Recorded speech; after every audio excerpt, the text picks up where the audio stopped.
Hey, you're listening to The Growth Signal. My name is Alyssa Nolte, And I'm Melih Oztalay. and we are going to get right into it. What is your hot take? What's my hot take? I think the hot take has to be something that the listeners are going to understand or work with. I'm going to suggest, and we'll cycle this back to later in the show. I'm going to suggest that people take a look at the book called Crossing the Chasm. Now, Crossing the Chasm is written by Jeffrey Moore. It has been updated multiple times, literally over 30 years. I think the best way to put this is that it's about understanding how innovation moves, number one, which also means, the changes that we go through with innovations and with technology, how it adapts, how it affects our society. And more importantly, when I say how it affects our society, is the difference between early adopters, the mainstream adopters, think of it as a bell curve, and the late adopters, which that could be a problem, especially as fast as we're running. But that's going to be my hot take: is for people to consider that.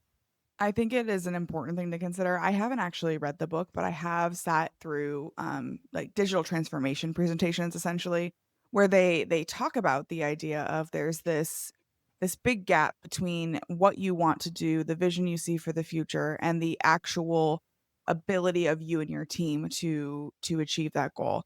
And a lot of times, myself included, I'm a consummate early adopter.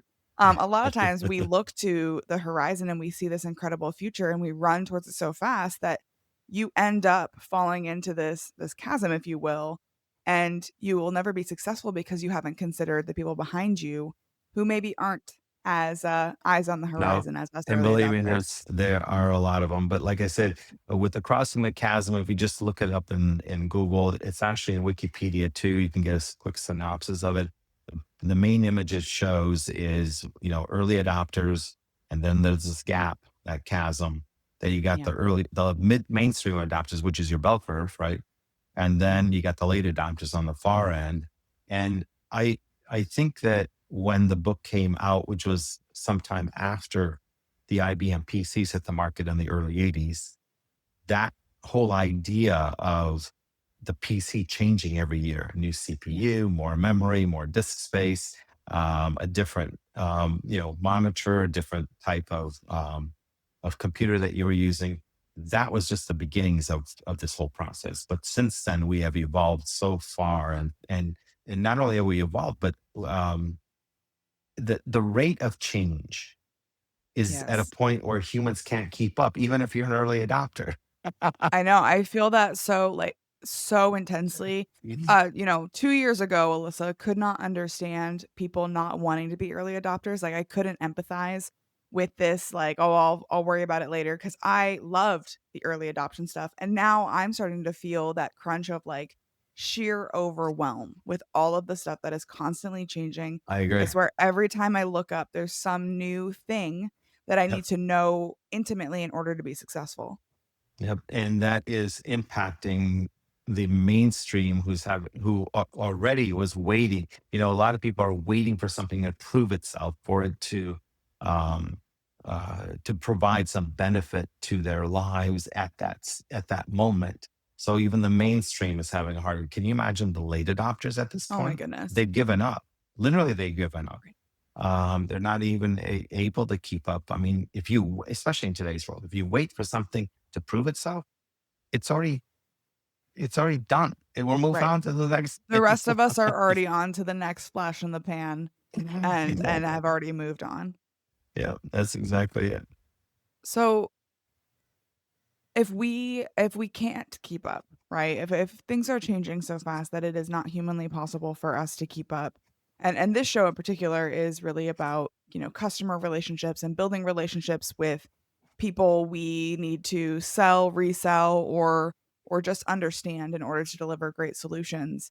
If we can't possibly keep up, how do we make sure that our customers don't feel that crunch as we add new innovations to our products or we try to keep up with our competitors? How do we make sure they don't feel like they should just ignore us because eventually we'll settle down? And I think this is a good spot to move into my 4 A's of change. Yes. because you're bringing up an interesting point, which impacted me. When I say me, my marketing agency, it impacted us back in 2013 after Google had come out with the hummingbird algorithm, and it was a pretty significant change in terms of what it implemented, how it implemented it, and of course, it's on the heels of the penguin algorithms and so on and so forth. But I literally had a client who came back and said, "You know what? We're not going to play the Google game anymore." And back in 2013, we were still very heavy into rankings and Google searches and so on and so forth. We don't, the choices we have now, um, we didn't have it at that time. And so for them, it was, well, every time we, invest into our website and our web presence and Google makes a change, our investment, some portion of it goes away. We lose it and we have to reinvest. And so it, I understood their frustration and they didn't have an immediate answer, but I came back, I don't know, a few months later with this concept of my 4As. And my 4As of change are this. And the idea of these 4As is to put perspective on ourselves as well as our clients, to find a way to work with it, through these changes. You don't want to work around these changes. You got to work through them. So number one is you need to anticipate change. Now that sounds simple, okay? But anticipate change means that you're taking a certain amount of money and you're setting it aside for reinvestment into your brand, into your marketing, into your advertising. Anticipating change is saying, listen, I'm just, I know change is going to come. That's not what that stands for. It means I need money for Right. reinvestment. So figure out whatever budget works for you. Assuming you got that set aside, the next one is to accept change. Now, this is the hardest one, even if they have money set aside. This is the hardest one for people to wrap their heads around because accepting change ends up becoming an emotional response. And that's the problem. In this world that we live in, you have to accept change logically. All right. And what I mean by accepting change is like stop fussing and fuming that this change happened and you got to make all these changes to work through these changes, etc. That's not going to get you anywhere because what's happening is your competition is moving ahead of you. If your competition is not fussing and fuming like you are, and they're being logical about the fact that these changes happen, they're moving forward. Now you're already losing ground because you decided to pause. Or, like the story I told you earlier, a client that just decided to stop. So it took me a little while to get them back on board. But my point is that we have to find a way to get past this logically. And if you want to call it the Google train or you want to call it the Apple train or whatever train you want to call it, it doesn't make a difference. We need to logically accept it and move on. Now, assuming we can get past those first two, which are the hardest, the third one's not too bad, which is adapting to the changes. So, what is it that I need to do? Whether it's my marketing, my advertising, it's my business operations, whatever the case, whatever that might look like. What do I need to do to change processes, right? What do I need to do to change activities or tasks? Figure that out. And again, let's be logical about this stuff, bringing emotion into it. And then the last one is the easiest one, which is adopting the changes. In other words, implementing what needs to be done. Now, this could be something that takes you all but 3 days. It could take something that takes you a month. It depends on your situation. It depends on what change it is that you're trying to work through. That's going to dictate how much time you work through these 4As. And everybody's situation is different. Sometimes it could be, something simple.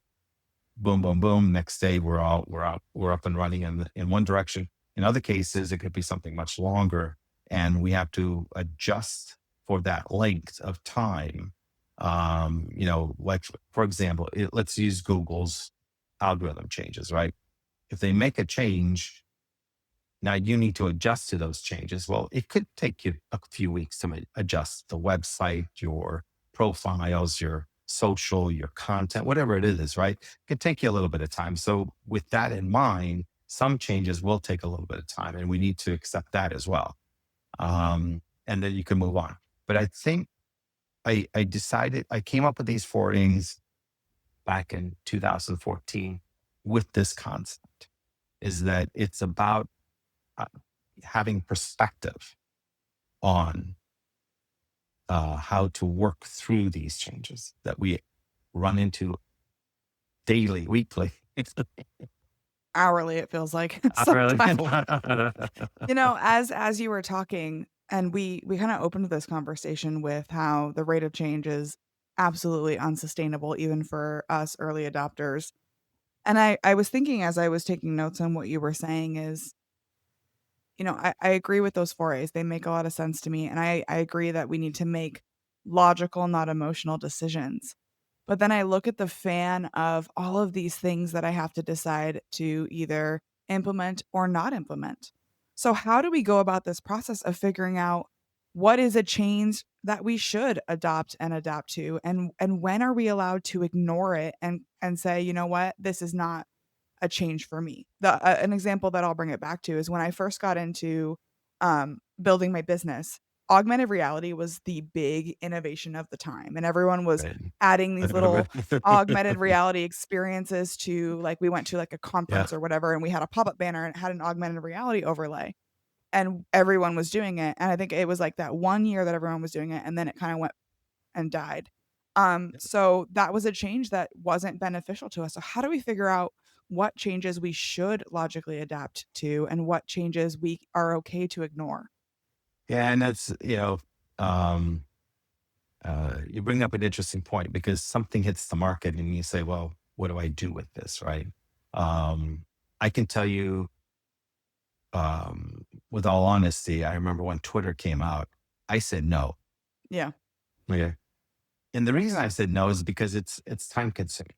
If you're not tweeting on some regularity, and retweeting and commenting and so on and so forth, that whole conversation, your whole presence goes away in no question in a matter of a few minutes. You get lost. Okay. Right. And Twitter was the answer to the old internet relay chat, the IRC platform that was line based.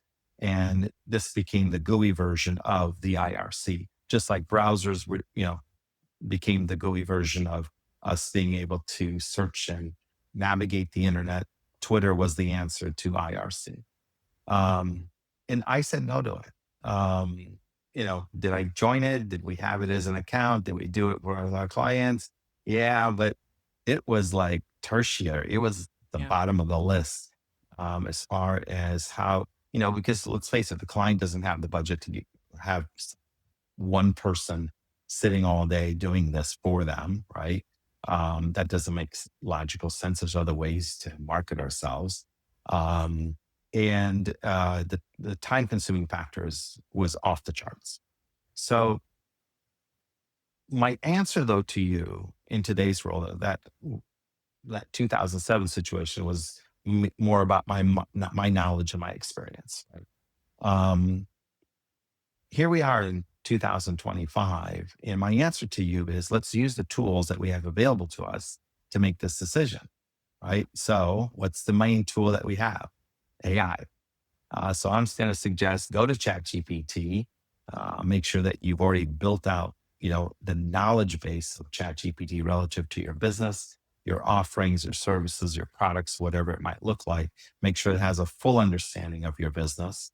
Um, and if you happen to run across a change, something new, something fancy and shiny that is attracting you, but you're not sure, whether or not you want to jump into it, I would say go to ChatGPT.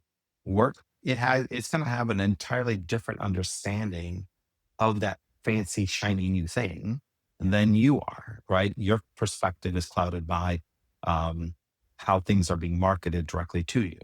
Um, ChatGPT doesn't have that. So the question is this the right thing for me? Is it the right thing for my company? I would suggest we use the tools we have available to us, and AI certainly is it. I mean, we've been knee deep in it for the last, whatever, 3 years now. Yeah.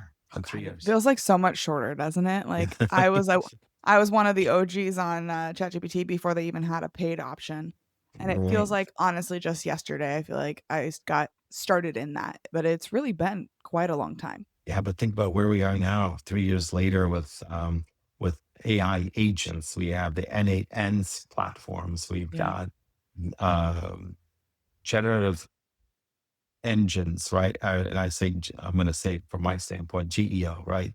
yeah, I mean, we've got all these different things, tools out there that we're able to use, whether it's writing, whether it's visuals, whether it's videos, is it sound, is it, geez, literally it's wrapped, it's wrapped around everywhere in our life, in our society now. yeah. Um, but I'm not a big fan of being afraid of it either. Right. I mean, the cat's out of the bag. It's not going back in. Right?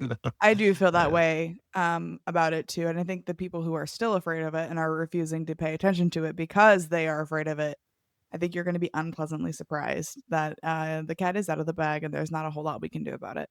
So you Yeah, might but as well those are the understand it.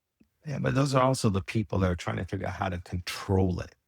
Yeah, And I use that term uh, relative to the word managing it, right?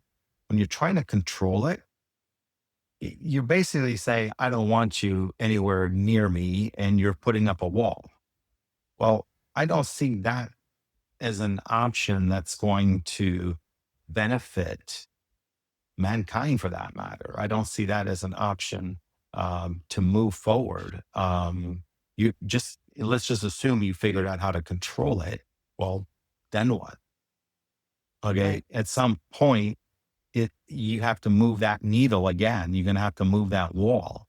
And if you're not moving it fast enough, then you're hindering everything in our world. And I just don't see that as an option. On the other hand, let's be a little bit logical about this because let's face it, the ones who want to control it are emotional about it. If we are logical about it, then we're going to say, how do we manage it? How do we make it useful Right. without having it overtake us? And I say that, and I think that's the right way I want to present that. Uh, it's a useful tool. We just need to figure out how it works in our lives. And I think part of the problem is it's changing so quickly. And there are so many things that we have to work through that we haven't figured out how to make that management side work, which is why the fear factor comes into play. And those who are emotional about this are trying to put up walls around it Yeah. and control it. Well, yeah, with 8.5 billion people on the planet, that's just not an option. I think we have to look at this on a much larger scale, that this isn't just the United States, this is the whole globe. And with that in mind, I just don't see controlling and being emotional about this is the right way to go. I think we need to look at ways to manage it, but we also need to tap into how to manage it with not just the people around us. Expand your reach, expand your network, talk to more people, and get more ideas. Then figure out how that management role is going to work. I also think too that people and this I think is probably a byproduct of the rate of change that we're experiencing, but I do feel like people need to develop a basic understanding of how the technology works, right? Like, you don't need to be an engineer at OpenAI to Right. that level. But there's a lot of people that I'm talking to who you mentioned earlier, like if you want to use AI for that innovation, make sure they really understand your business. Make sure you've done that knowledge base work, that underlying data foundation that it needs in order to be successful. People aren't doing that. A lot of people are just whipping up these AI agents or chatbots or whatever it is and assuming that because they're intelligence that they are Yeah. intelligent about your business.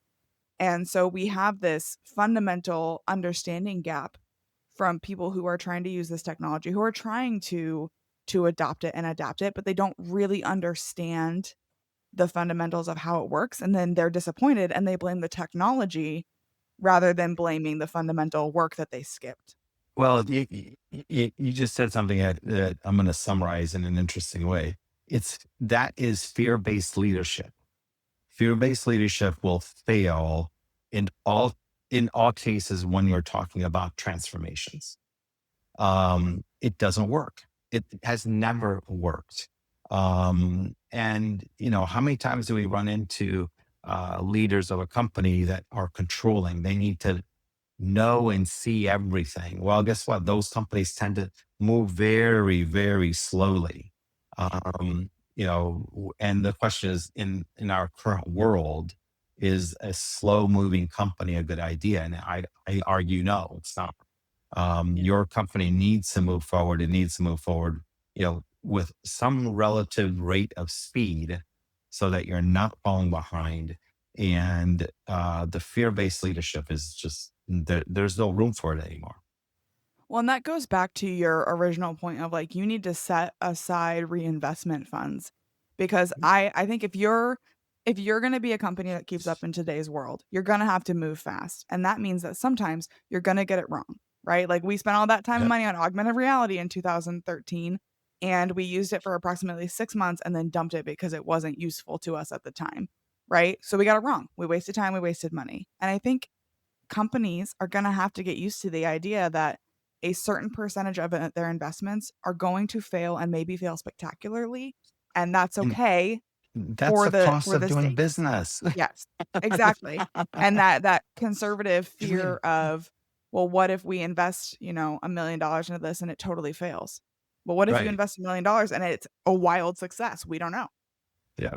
I mean, I think the way to look at it is AI isn't replacing people, it's not replacing marketers or executives, but it is replacing those who refuse to evolve. Okay. Yes. I think that's an important perspective to keep in mind. The winners are going to be those who are able to adjust Yep. quickly. The winners are going to be those that are able to the lead the change, right? Like I was saying, working through that change, not around it. It's about leading the change instead of fearing it. And this whole emotional element is that, in my humble opinion, it's becoming more prevalent. Yeah. My forays back in 2013 was based on what was going on at that time, 12 years ago, and we were in a different world. But I talk about it more and more nowadays in other podcasts and my writings as an industry author because I'm seeing more fear coming about. It's fear based leadership. It is refusing to evolve. Um, and the rate at which that's happening is more and more now. And that I think is an issue. And then when you have, you know, uh, for lack of better words, journalists that are out there feeding into this fear, that's not a good combination, not a good recipe. Right. On that note, considering all of the people that you know or aspire to know, who else should we be listening to? Who else should we be listening to? That's a good question. Um, my thought is we need to listen to people within our world, so to speak. And what I mean by that is uh, listening to the Bill Gates of the world, I think is not helpful. I'm not saying that he's saying anything wrong. Okay. He's also came from technology and he's worked his way up to be a billionaire in the world. And his perspectives and his direction of how he invests his money philanthropically and leading certain, major changes within on our planet is a different scenario. Okay. And what I mean by listening to people within our world, I'm talking about people that are more in line with our day to day lives. Okay. There's nothing wrong with Bill Gates, but he's talking and working at a much different level.